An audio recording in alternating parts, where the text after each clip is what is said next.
Okay, so this is my student hub. Because I'm an intervention specialist, I felt that the students who were on my caseload needed a common space that they pull their resources from, updates, where they can email or get anything that they're going to need to be successful in the classroom.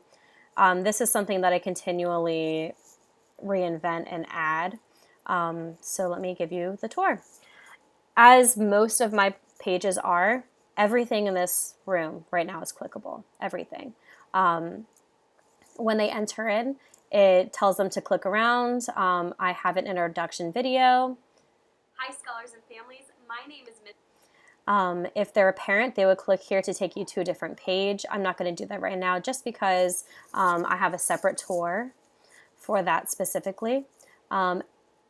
Every day my students check in with me. I now have to change that to be virtual, so they would click on me to check in every day to complete their check-in. It's not as long as it looks because there's some Bitmoji posters in there, but if you're interested, I can share this out so you can make a copy. It just welcomes them in. It reminds them my email. This is my personal Google Voice phone number. It's not my personal number. I prefer Google Voice phone numbers over Remind just because their capability. If you want, I could do that as a separate training. Go ahead and email me if you're interested. If there's a star, that means it's mandatory. Most things on this page are mandatory because it's information I really need from them.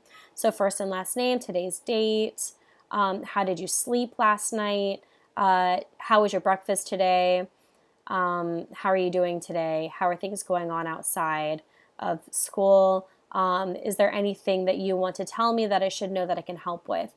These are very prying questions. The reason for that is because, first of all, I'm working with ninth grade this year.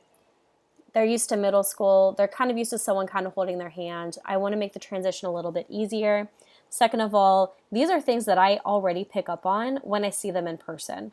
So because I don't see them in person, I have to actually directly ask these questions so that I know what kind of student my teachers are going to be getting when they get into that Zoom or Google Meet class.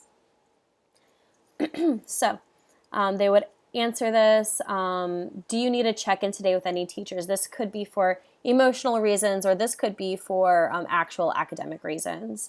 They would tell which teacher they want to check in with, and then a time frame. Finally, now that I'm done with the SEL kind of thing, I'm looking at how are my students doing on this technology transition.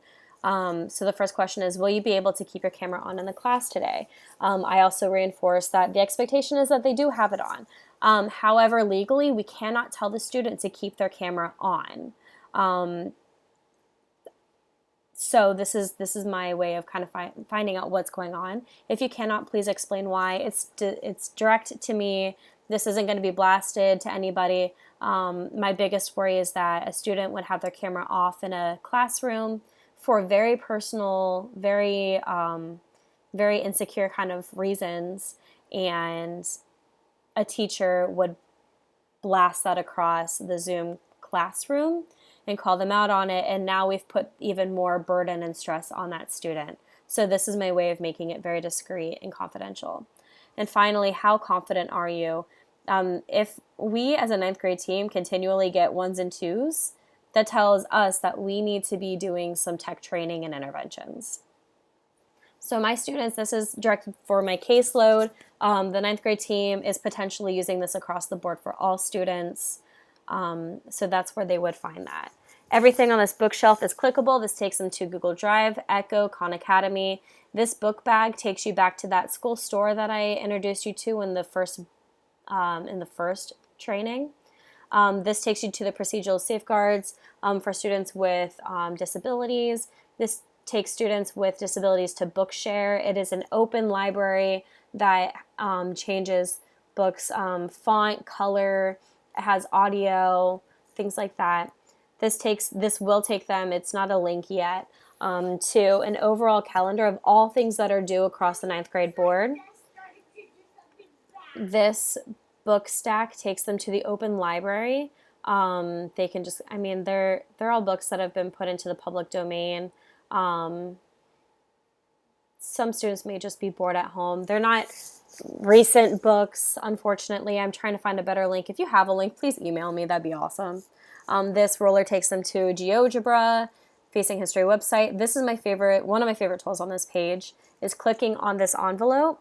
It actually already generates a pre-filled out email with the sent and subject for my students.